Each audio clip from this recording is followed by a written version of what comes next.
ಎಲ್ಲ SD ಕನ್ನಡ ಕಲಿಕೆಯನ್ನು ವೀಕ್ಷಿಸುವಂತಹ ವೀಕ್ಷಕರಿಗೆ ನಮಸ್ಕಾರಗಳು. ನಾವು ಕಳೆದ ವಿಡಿಯೋದಲ್ಲಿ ಸಮಾಸ ಎಂದರೇನು, ಸಮಾಸದಲ್ಲಿ ಬರುವಂತಹ ವಿಧಗಳು ಎಷ್ಟು ಅನ್ನೋದನ್ನ ನೋಡಿದ್ವಿ. ಆ ಸಮಾಸದಲ್ಲಿ 9 ವಿಧಗಳು ಬರ್ತಾವು.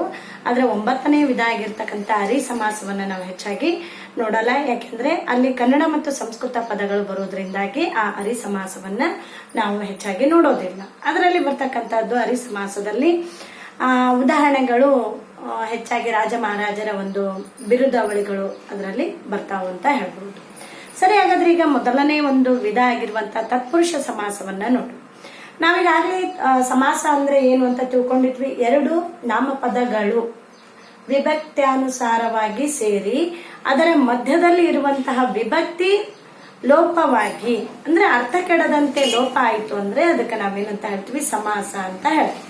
ಹಾಗಾದ್ರೆ ಇಲ್ಲಿ ತತ್ಪುರುಷ ಸಮಾಸ ಅಂದ್ರೆ 2 ನಾಮಪದಗಳು ಸೇರಿ, ಇಲ್ಲಿ ಪೂರ್ವ ಪದದಲ್ಲಿ 1 ನಾಮಪದ, ಉತ್ತರ ಪದದಲ್ಲಿ 1 ನಾಮಪದ ಸೇರಿದಾಗ ಸಮಾಸವಾದಾಗ ಉತ್ತರ ಪದದ ಅರ್ಥ ಅಂದ್ರೆ ಇಲ್ಲೇನು ಉತ್ತರ ಪದ ಇದೆಯಲ್ಲ, ಆ ಉತ್ತರ ಪದದ ಅರ್ಥ ಪ್ರಧಾನವಾಗಿ ಅಂದ್ರೆ ಅದನ್ನೇ ಮೇನ್ ಅಂತ ತಗೋತೀವಿ. ಉತ್ತರ ಪದ ಪ್ರಧಾನವಾಗಿರುವಂತಹ ಸಮಾಸಗಳು ಬಹಳಷ್ಟಿದಾವು.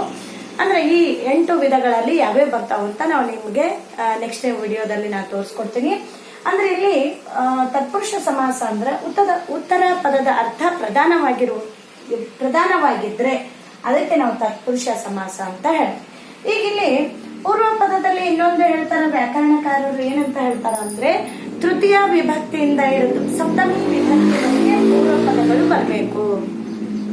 ಯಾವ ರೀತಿ ಬರಬೇಕು ಅಂದ್ರೆ ತೃತೀಯಿಂದ ಚತುರ್ಥಿ ಗೆ ಪಂಚಮಿ ದೆಸೆಯಿಂದ ಷಷ್ಠಿಯ ಸಪ್ತಮಿ ಅಲ್ಲಿ ಈ 5 ವಿಭಕ್ತಿಗಳು ಏನಾಗಬೇಕು, ಪೂರ್ವ ಪದದಲ್ಲಿ ಬರಬೇಕು.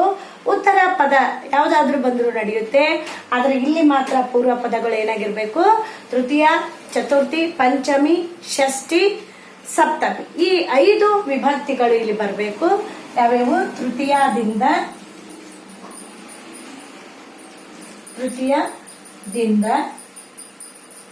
ಸಪ್ತಮಿವರೆಗೆ.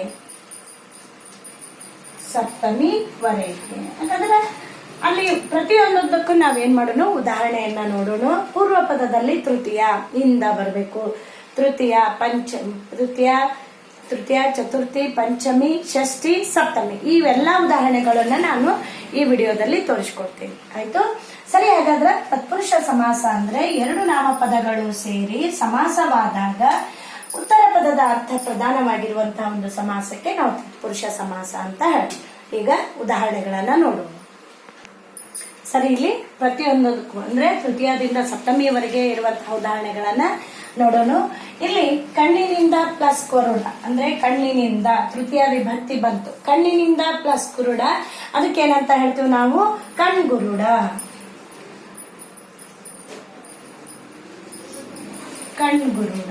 ಅದೇ ತರ ತೇರಿಗೆ ಪ್ಲಸ್ ಮರ, ತೇರು ಮರ. ಇಲ್ಲಿ ಗೆ ಅನ್ನುವಂಥದ್ದು ಯಾವ್ದಕ್ಕೆ ಬಂತ ಹೇಳ್ರಿ, ಚತುರ್ಥಿ. ನಂತರ ಆನೆಯ ದೆಸೆಯಿಂದ ಪ್ಲಸ್ ಕಾಟ ಏನಂತ ಬರುತ್ತೆ, ಅಲ್ಲಿ ಆನೆ ಕಾಟ. ನಂತರ ಇಲ್ಲಿ ಆನೆಯ ದೆಸೆಯಿಂದ ಅನ್ನೋದು ಯಾವ್ದಕ್ ಬರುತ್ತೆ ಹೇಳ್ರಿ, ಸಪ್ತಮಿ ವಿಭಕ್ತಿ ದೆಸೆಯಿಂದ, ಪಂಚಮಿ ವಿಭಕ್ತಿ ದೆಸೆಯಿಂದ. ಅರಸನ ಪ್ಲಸ್ ಮನೆ ಷಷ್ಠಿ ವಿಭಕ್ತಿ ಅಕಾರ ಐತಿ, ಅರಮನೆ ಅಂತ ಹೇಳ್ತೀವಿ. ಅರಸನ ಪ್ಲಸ್ ಮನೆ, ಅರಮನೆ. ಅದೇ ರೀತಿ ತಲೆಯಲ್ಲಿ ಇದು ಸಪ್ತಮಿ ವಿಭಕ್ತಿ ಆಗುತ್ತೆ. ತಲೆಯಲ್ಲಿ ಪ್ಲಸ್ ನೋವು, ತಲೆನೋವು. ನೋಡ್ರಿ, ತೃತೀಯ ವಿಭಕ್ತಿಯಿಂದ ಸಪ್ತಮಿ ವಿಭಕ್ತಿವರೆಗೆ ನಾವು ಉದಾಹರಣೆಗಳನ್ನ ನೋಡಿದ್ವಿ. ಹಾಗಾದ್ರೆ ಉತ್ತರ ಪದದಲ್ಲೂ ಕೂಡ ನಾಮಪದ ಇದೆ, ಪೂರ್ವ ಪದದಲ್ಲೂ ಕೂಡ ನಾಮಪದ ಇದೆ. ಪೂರ್ವ ಪದ ಏನಾಗಿದೆ, ತೃತೀಯ ವಿಭಕ್ತಿ, ತೃತೀಯ, ಚತುರ್ಥಿ, ಪಂಚಮಿ, ಷಷ್ಠಿ, ಸಪ್ತಮಿ ಈ 5 ವಿಭಕ್ತಿಗಳು ಬಂದಂತಹ ಸಂದರ್ಭಗಳನ್ನ ನಾವೇನಂತ ಹೇಳ್ತೀವಿ, ತತ್ಪುರುಷ ಸಮಾಸ ಅಂತ ನಾವು ಹೇಳ್ತೀವಿ. ಈಗ ಇನ್ನೂ ಒಂದಿಷ್ಟು ಉದಾಹರಣೆಗಳನ್ನ ಕೊಡ್ತೀನಿ, ನೀವು ಅವುಗಳನ್ನ ಪ್ರಾಕ್ಟೀಸ್ ಮಾಡ್ರಿ. ಇಲ್ಲಿ ನೋಡ್ರಿ, ಇಲ್ಲಿ ಪದಗಳನ್ನ ಪೂರ್ವ ಪದ, ಉತ್ತರ ಪದ ನಾವು ಬೇರೆ ಬೇರೆ ಬಿಡಿಸಿ ಬರೆಯೋದಕ್ಕೆ ನಾವು ವಿಗ್ರಹ ವಾಕ್ಯ ಅಂತ ಹೇಳ್ತೀವಿ. ಅದು ನಂತರ ಸಮಸ್ತ ಪದ ಇರುವಂತಹದ್ದನ್ನ ಬಿಡಿಸಿ ಬರೆಯೋದು. ಅರ್ಥ ಆಯ್ತಾ? ಈಗ ಇಲ್ಲಿ ಎಣ್ಣೆ ಮಜ್ಜನ